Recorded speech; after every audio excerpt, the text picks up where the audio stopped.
지금 시각 7시 25분입니다. KBS. KBS 1라디오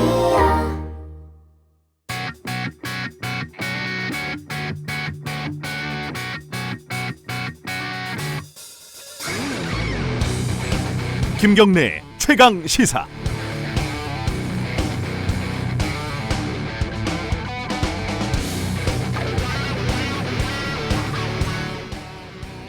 안녕하세요, 박지원입니다. 오늘 좋은 하루가 시작되기를 바랍니다. 무더위가 계속되지만 행복하고 건강한 하루가 되셨으면 좋겠습니다. 살기가 어렵고 특히 일본도 날씨처럼 짜증나게 하지만 우리가 단결해서 대처하고 정부에서 더 좋은 정책으로 해결하면 잘 되리라고 저는 믿습니다. 우리 국민이 단결하면 못할 게 뭐가 있겠습니까? 우선 국회가 여야 초당적으로 힘을 모으자고 호소합니다. 특히 오늘 광주 세계 수영 선수대회에서 우리 선수가 메달 소식이라도 하나 전해서 기분 좋은 하루가 되셨으면 합니다. 김경래의 최강시사 여름 특집 식스맨, 오늘은 저 박지원이 책임집니다.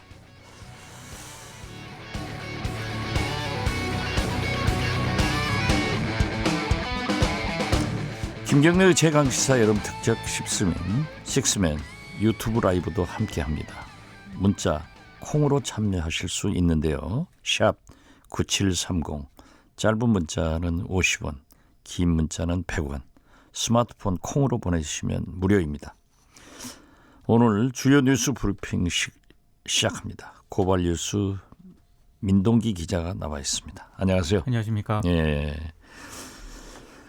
청와대가 어제 아베에게 선을 지키라라고 한마디 세게 했죠. 예, 한국이 제대로 된 답변을 가져와야 한다. 아베 신조 일본 총리가 이렇게 발언을 했는데요. 청와대가 지금까지 한국 정부가 제대로 된 답변을 안 했다는 이야기인지 묻고 싶다, 이렇게 반박을 했습니다. 그러니까 늘 답변을 해왔고, 뭐 강제징용 문제라든가 대북 밀반출 문제라든가 이런 문제에 대해서도 항상 분명히 설명을 했다는 게 청와대 입장인데요. 한일 관계가 과거와 미래 투트랙으로 나눠서 가자는 우리의 입장을 계속 해왔다고 강조를 했습니다. 특히 이제 고민정 청와대 대변인은 지금 수출 규제와 관련해서 일본 정부가 처음에는 안보 문제라고 했다가 역사 문제라고 했다가 다시 또 안보 문제라고 했다가 또 역사 이슈를 언급하고 있다, 이렇게 지적을 했는데요. 최소한의 선을 지키면서 노력을 하는 게 한일 양국 국민을 위해 할 일이 아닐까 생각한다, 이렇게 좀 비판을 했습니다.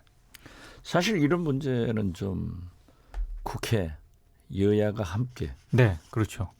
특히 한국당에서 좀 비난해 주면은 오히려 힘이 생기잖아요. 그렇습니다. 예. 네.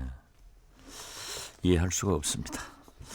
하지만 아베는 한국 약속 일방적으로 깨고 있다며 또다시 궤변을 주장하고 있다면서요. 어제 그 도쿄 자민당 본부에서 기자회견을 열었거든요. 한일 청구권 협정을 위반하는 행위를 한국이 일방적으로 하고 있다, 이렇게 주장을 했습니다. 위안부 합의를 비롯해 양국 간 국제 약속을 한국이 일방적으로 깨고 있다고 이제 주장을 했는데요. 헌법 개정과 관련해서도 여야를 넘어 3분의 2 동의가 얻어질 수 있도록 개정안을 다듬어 나갈 것이다라고 얘기를 했습니다. 이번 그 선거로 개헌 드라이브에 일단 브레이크가 걸렸음에도 불구하고 아베 총리가 개헌을 계속 추진하겠다, 이런 뜻을 강조한 것으로 풀이가 되고 있습니다. 네. 특히 어제 일본 정부가 우리 한국 기자들을 불러놓고 설명회를 하면서 녹음은 안 된다, 그렇게 얘기했다면서요? 이게 좀 이상한 행동을 했더라고요. 일본 정부가 어제 한국 기자들을 상대로 설명회를 열었거든요. 수출 규제 조치를 발표한 이후에 일본 정부가 한국 기자들만 따로 부른 건 어제가 처음이었습니다. 근데 이게 지금 일본 정부 측은 설명회 참석자 수를 1인으로 제한을 했고요. 그리고 녹음을 금지하도록 했습니다. 그러니까 기자들이 문제 제기를 하니까 녹음된 내용이 어디로 흘러갈지 모른다, 뭐 고위 당국자의 설명이기 때문에 녹음은 허용할 수 없다라고 주장을 하면서 끝내 수용을 하지 않았다고 합니다. 어제 설명회는 도쿄의 각 언론사 특파원 10명 정도가 참석을 했는데요.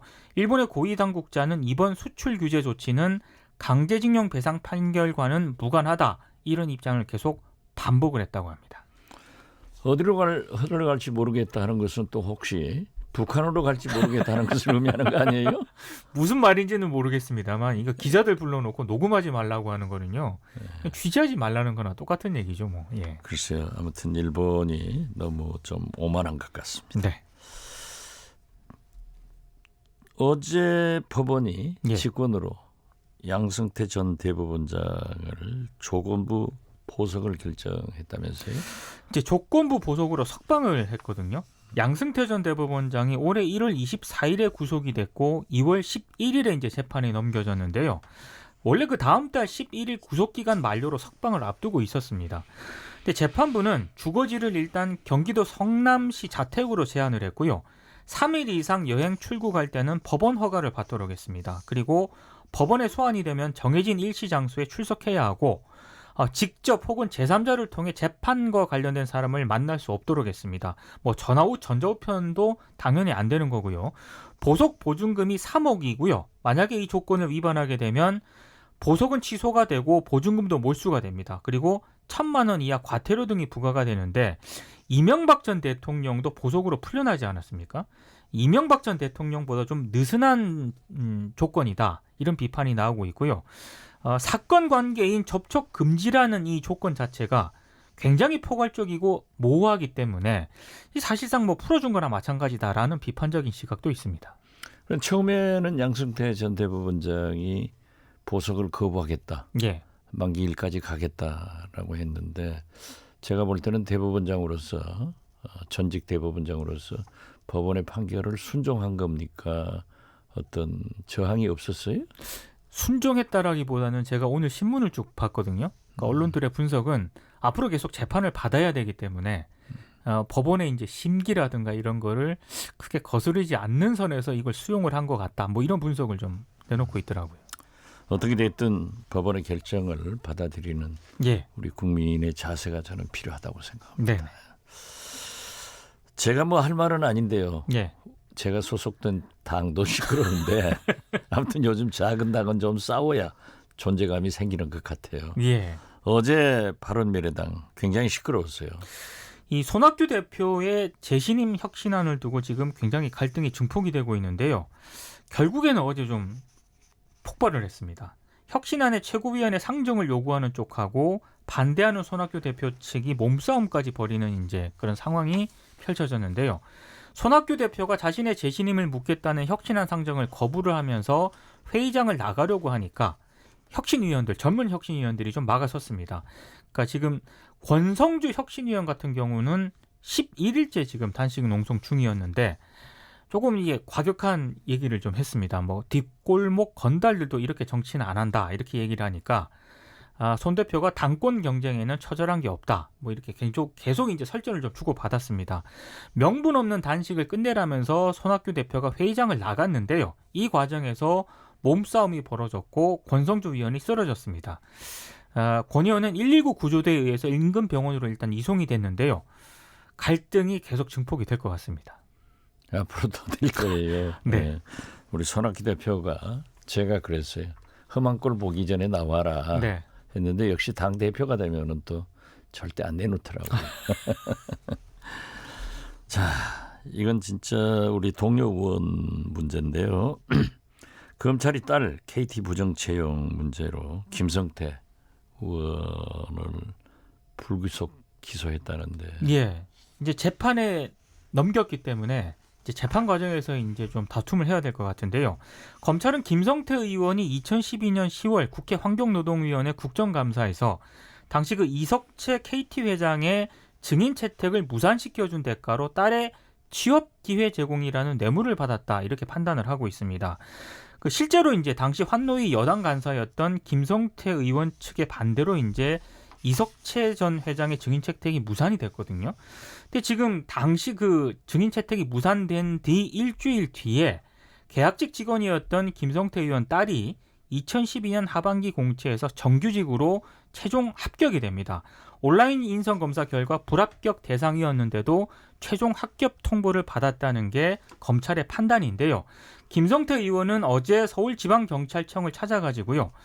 자신을 수사한 검찰 관계자들을 피의사실 공표 혐의로 고소를 했습니다. 정치검찰이 피의사실 공표를 통해 정치적으로 수사한 사건이라는 게 김성태 의원 측의 주장입니다. 사법부에서 좋은 판결을 해주겠지만 예. 제가 좋은 판결이라고 하는 것은 유무죄를 잘 가려주리라고 그런 건데 예. 아무튼 또 피의사실 공표죄로 고소까지 하니까 더 커질 것 같습니다. 그렇습니다. 예.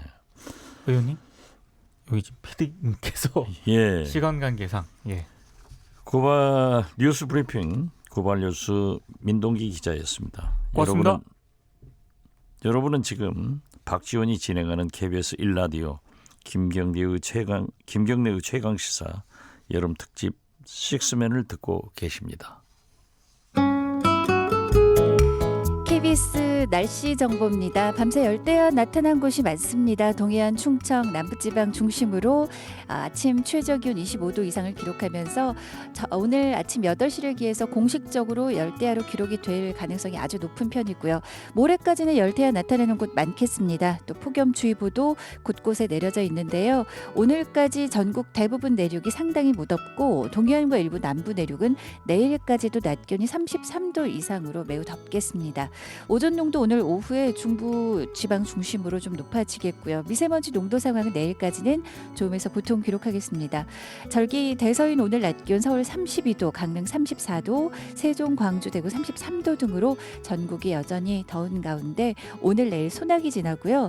목요일은 전국의 대부분 제주를 제외하고 장맛비 소식이 들어있습니다. 중부나 전북은 금요일까지 또 중부지방은 토요일 오전까지 좀 더 이어지겠습니다.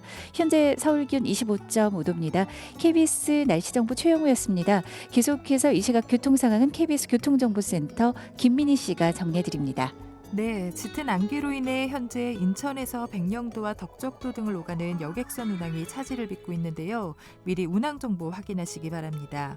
도로 위로는 상습 정체 구간 중심으로 출근 정체가 빠르게 늘고 있습니다. 경부고속도로 부산 쪽으로는 먼저 한남부터 서초 사이와 또 서울요금소 일대로 정체입니다. 이후 옥천 부근에서는 1차로와 3차로를 막고 장애물을 처리하고 있습니다. 반대 서울 방면으로는 영남권 양산 부근과 이후 경기권에서는 수원 일대, 다시 신갈분기점 부근과 더 가서는 달래내 고개부터 반포까지 정체입니다. 영동고속도로 강릉 쪽으로는 서창분기점 부근과 더 가서는 반월터널에서 부곡 사이로 속도 많이 떨어져 있습니다. 반대 인천 쪽으로는 부곡 부근에서만 짧게 속도 줄여 지납니다. KBS 교통정보센터였습니다.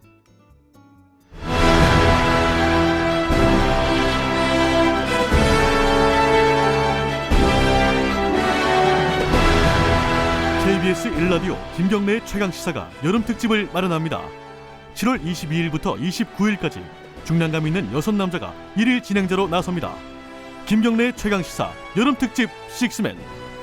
22일 경제부총리 출신 김진표, 23일 정치구단 박지원, 24일 전 금융감독원장 김기식, 25일 젊은 삼선 김영우, 26일 고발뉴스 기자 민동기, 29일 베테랑 정치평론가 윤태곤. 그 어디에서도 들을 수 없는 고품격 시사 토크 김경래 최강시사 여름특집 식스맨. 네, 김경래의 최강시사 여름특집 오늘은 저 박지원과 함께하고 있습니다. 한일 양국이 악화일로를 걷고 있습니다.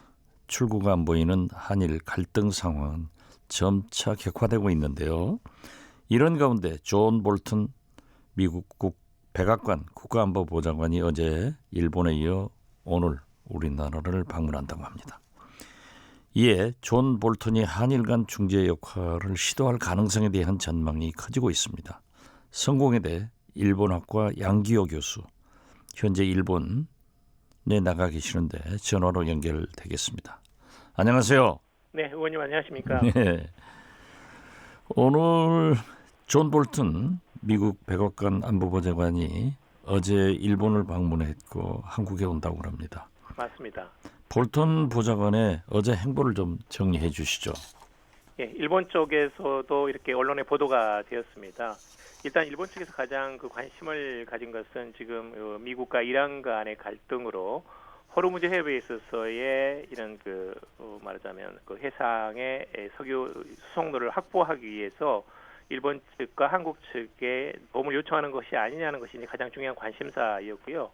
동시에 이제 일본 측에서는 그 다양한 이런 그 야치 일본의 NSC 국가안보실의 실장 그리고 고노타로 외무대신 등을 다 만났습니다. 그래서 일본 측에서는 이 한일 간의 말하자면 일본의 경제 보복 조치에 대해서 일본 측 나름대로 일측의 사정을 굉장히 설명한 것으로 그렇게 알고 있습니다.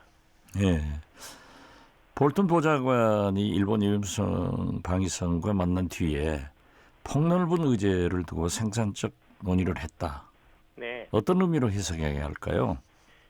아마도 지금 미국에서는 이런 그 한일 간의 갈등이 지금 심화되는 것에 대해서 굉장히 우려하고 있습니다.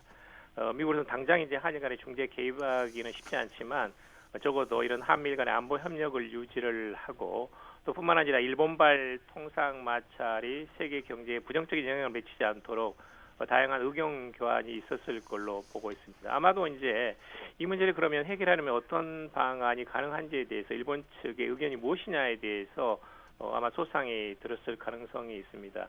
이미 미국의 트럼프 대통령이 일측에서 만약에 요청이 온다면 적극적으로 한일 간의 중재를 하겠다는 발언을 한 적이 있고 해서요. 아마 상호간에 깊은 의견이 나누어졌을 걸로 알고 있습니다. 네. 볼턴 보좌관이 오늘 한국을 방문하면은 기필코 우리 정부에서 일본과의 관계 지금 대두되고 있는 한일 군사정보보호협정 파기까지 거론되는 상황에서 네. 볼턴은 굉장히 이 문제에 민감한 반응을 보이고 있는 것으로 알고 있는데 어떤 중재 가능성을 어떻게 전망하고 계십니까? 지금은 이제 일단은 일본 측이 반응했다는 것 자체가 저는 중요하다고 봅니다. 그러니까 7월 초부터 일본이 일방적으로 이런 그 강제징용 해법을 둘러싸고 일본 측이 과도하게 전통적인 어떤 일본 외교의 방식과는 다른 어떤 그 일탈한 형태로 한국에 대해서 무리한 경제 보복을 실시하고 있습니다. 여기에 대해서 사실은 이제 볼턴 보좌관은 잘 아시다시피 대북 강경파이고 적어도 한미일 안보 협력이 매우 중요하다.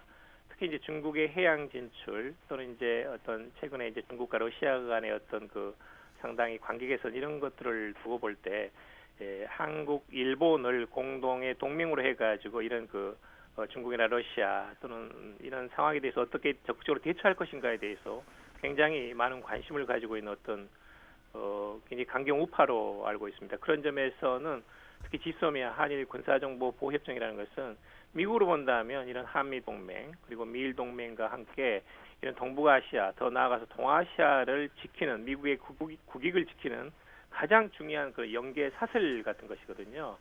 여기에 대해서는 지금 한국 정부에서 만약에 일본이 화이트리스트에서 삭제를 한다면 우리는 한일 간에 이 한미를 잇는 가장 중요한 고리인 지소미아 한일 군사정보 보호협정을 파기할 수도 있다라는 식의 지금 원포를 놓고 있기 때문에 미국에서 이제 트럼프 대통령이 반응한 거 그리고 이어서 지금 이 볼턴 보좌관이 일본과 한국을 방문한 것은 저는 나름대로 상당히 의미가 있다. 이제서야 미국이 적극적으로 중재하고 개입할 준비가 되고 있다라는 식으로 그 신호로 보고 있습니다.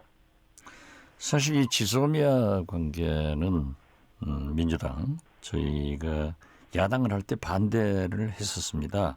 네. 그렇지만 지금 현재는 특히 미국 입장으로서는 한미일 이 방위에 가장 필요한 것인데요. 네. 좋은 설명해 주셔서 이해가 됐습니다. 트럼프 대통령이 문재인 대통령과 정상회담 때 한일 관계 관여를 요청했다고 공개하면서 일본과 양국 모두가 원한다면 관여하겠다 이런 말씀을 했어요. 네, 맞습니다. 한일 관계에서 미국의 중재 어느 정도 수준일 것이라고 전망하십니까? 사실 이게 7월 초 이후 상당히 이제 한일 간의 통상 마찰이랄까 일본의 경제 보복 조치로 갈등이 심화되고 있음에도 불구하고 미국 측에 상당히 이제 관망하는 자세가 있었거든요. 적어도 미국으로 봐서는 이제 섣불리 개입하다가는 한국과 일본 둘 다 중요한 동맹국 한쪽을 적으로 몰아갈 수도 있기 때문에 그런 점은 매우 신중했다고 봅니다. 그런데 사실은 이제 이 지소미아 한일 군사정보 보호협정은 일본 측에서 강력하게 요구한 것입니다. 그리고 이제 미국도 강력히 이것을 지지하면서 맺어졌거든요. 사실은 이제 일본 측에서 이것 말고 추가로 이제 한일 군사정보 보호협정 말고 한일 군수지원협정 악사라는 게 있습니다. ACSA인데요. 이것도 지금 그동안 지속적으로 이것을 맺자고 요구를 해왔거든요. 그런데 우리 측에서 본다면 사실 이것은 저는 아주 있을 수 없는 일입니다. 안보상의 이유로 미국이 가장 중시하는 한미일 안보 협력의 이유로 드는 것이 바로 이 군사정보 보호협정인데 일본 측이 안보상의 이유로 한국을 신뢰할 수 없기 때문에 화이트리스트에서 제거한다는 것은 매우 부적절하다. 따라서 여기에 대해서 만약에 그렇다면 우리도 한미일 안보 협력의 고리를 끊을 수 있는 방안으로서 지소미아를 파기하겠다는 것을 미국 측에 제시를 했고 여기에 대해서 미국은 지금 급작스럽게 상당히 빠른 속도로 반응하고 있다. 그렇게 볼 수 있습니다. 그런 점에서는 미국의 중재 가능성 굉장히 높다. 지금까지 전통적으로 이런 한일 청구협정 또는 한일 수교까지 포함해가지고 대부분의 경우 한일 간의 분쟁에 있어서 미국이 개입하지 않은 사례가 없습니다. 저는 이번에도 굉장히 늦은 정도라고 보고 그것은 이제 민주당 정권에 비교해가지고 동맹 관리가 허술해진 것 또는 통상 마찰이 상당히 일정화된 것 그런 여러 가지 요인이 있다고 봅니다만은 미국의 적극적인 개입 가능성 매우 높아졌다 이렇게 보고 있습니다. 저도 뭐 동감입니다. 미국으로서는 무엇보다도 안보가 중요하고 또 일본에 대해서 우리가 북한 정보 같은 것을 제공하지 않으면은 일본도 정보에 한계가 있지 않습니까? 그래서 저는 어떠한 경우에도 미국 국익을 위해서도 중재를 할 것이다 이렇게 기대를 하고 있습니다. 특히 스티렐 미 국무부 동아시아 태평양 담당 차관보가 방한했을 때 한일 갈등에 대해서 처음으로 미국 정부에서 지원을 약속했습니다. 그런데 또 이 문제를 양국이 반드시 해결해야 된다라고 했는데 미국이 한일 갈등 양상에서 소극적인 행동을 보이는 이유 어디 있다고 생각하십니까? 아까 이제 말씀드렸습니다만 역시 일본 측의 지배한 로비가 가장 크다고 봅니다. 적어도 저는 이제 6월 28일, 29일 오사카에서 G20 서미트가 있지 않았습니까? 그 상태에서 한일 간의 정상회담은 일본 측이 기피했지만 미일 정상회담을 통해 가지고 앞으로 이런 조치가 있을 가능성이 있다라는 것에 대해서는 이미 언급을 했다고 봅니다. 그리고 이제 미국 내에 있는 일본 대사관 쪽에서 집요하게 로비를 했을 가능성이 있고 사실 제가 알기로 지난 봄부터 일본 측의 학자들이 대거 미국을 방문해 가지고 미일 간의 전략 대화를 강화한 걸로 알고 있습니다. 그런 점에서는 이런 경제 보복 조치를 상정한 일본 외무성 또는 일본 수상 관저에 아주 집요하고 잘못된 그런 조치가 아니었나 하는 생각이 들고요. 가장 직접적인 요인은 역시 트럼프 대통령이 가지고 있는 좀 이런 트럼프 아베 개인적인 밀월 관계도 분명히 있습니다. 또 아무래도 이제 우리가 한미 동맹보다는 미국 측에서 본다면 미일 동맹 자체가 조금 더 중요한 부분은 그건 부인할 수 없거든요. 그런 점에서 어떤 미국 측이 섣불리 중개했다가는 한미일 협력 자체가 손상될 가능성이 있고 또 트럼프 대통령 자신이 이제 통상 마찰을 통해서 미국의 국익을 지켜왔기 때문에 일본 측에서 이런 요구를 하는 것은 무리가 아닐 수도 있다는 식으로 양해했을 가능성도 있습니다. 그렇지만 이제 우리가 그런 것에 대해서 강력하게 지금 지소미아 파기, WTO, 그 다음에 여러 가지 다양한 수준의 방법을 통해 가지고 이미 적극적으로 지금 이 부분을 쟁점화시키고 있기 때문에 지금까지 어떤 그런 경험상으로 본다면 지금은 이제 약한 정도의 개입이지만 100% 강한 정도로 개입할 거다. 저는 이렇게 보고 있습니다. 100% 개입하는 것이 미국 국익을 위해서도 필요하다고 생각합니다. 맞습니다. 지금 2024년까지 아베 수상이 4연임 4번 집권을 하겠다 이런 것이 나오는데요. 지금 현지 분위기는 어떻습니까, 일본에? 일단 본인은 그 점에 대해서 적극적으로 부인하고 있습니다. 전혀 검토하고 있지 않다라는 것이 생각이고 이번 이제 참여연 선거에서 안정적인 과반수를 확보한 것은 분명하지만 본인이 가장 중시하고 있는 헌법 개정에 대해서는 3분의 1을 확보하는 데 실패했거든요.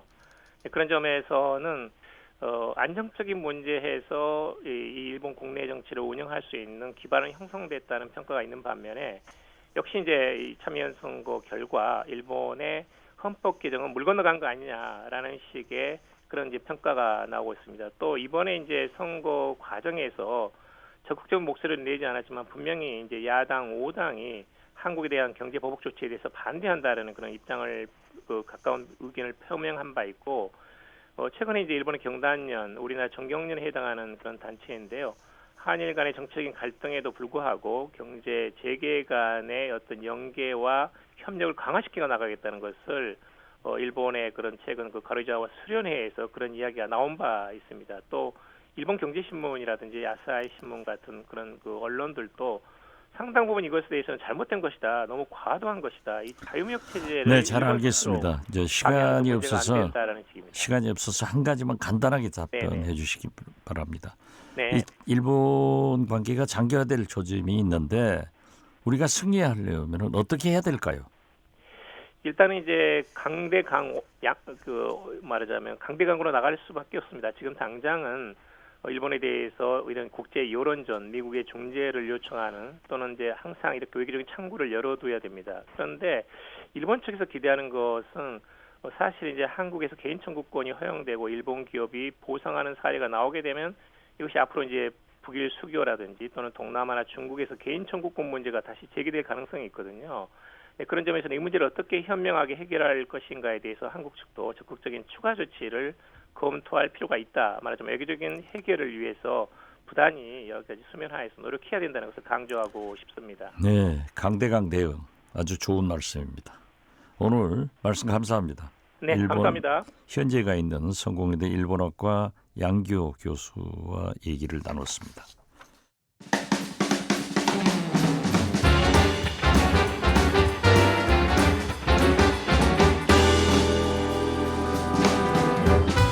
여러분의 아침을 책임집니다. 김경래의 최강 시사. 네, 매일매일의 가장 핫한 스포츠 뉴스를 가장 빠르게 전해드립니다. KBS 스포츠 취재부 박주미 기자가 나와 있습니다. 안녕하세요. 네, 안녕하세요. 네, 우리나라 최초로 세계 수영 선수권 대회가 광주에서 열리고 있습니다. 그 소식부터 알아봅니다. 한국 수영의 기대주 김서영 선수가 어제 메달을 도전했었죠. 네. 메달 목에 걸었습니까? 결과는 아쉽게 메달 획득에 실패했습니다. 여자 개인 혼영 200m에 출전했었잖아요. 이 선수가 지난해 아시안게임 금메달을 땄고 최근 좀 성장을 많이 해서 금메달까지는 어렵겠지만 그래도 메달 획득 가능하지 않겠냐 뭐 이런 희망을 품었었는데 역시 세계의 벽이 좀 높았습니다. 김서영 선수 결승에서 2분 10초 12를 기록해서 전체 8명 가운데 6위에 머물렀거든요. 그러니까 개인 혼영 200m가 한 선수가 저병, 배영, 평영, 자유형 순서로 50m씩 질주하는 건데 첫 구간 저병하고 다음 배영 구간까지는 3위를 달리고 있어서 메달권 진입 가능하겠다 이렇게 희망했었는데 세 번째 구간인 평영에서 순식간에 7위로 좀 밀려났어요. 이 구간이 사실 김서영 선수가 그동안 좀 약점으로 꼽혔던 영법인데 좀 이번에도 극복하지 못한 그런 것 같습니다. 우승은 이 종목 세계 기록 보유자 헝가리의 호스주 선수가 2분 07초 53을 기록하면서 정상의 자리를 지켰거든요. 이 선수가 2013년 스페인 바르셀로나 대회부터 4연속 정상을 지켜서 정말 대단한 선수다라는 인상을 남겼습니다. 어떻게 됐든 김지영 선수가 그래도 개인 혼영에서 네. 저는 잘했다고 박수를 최선을 보냅니다. 다했습니다. 예. 네. 이거 이런 일이 안 일어나야 되는데 그러니까요. 네.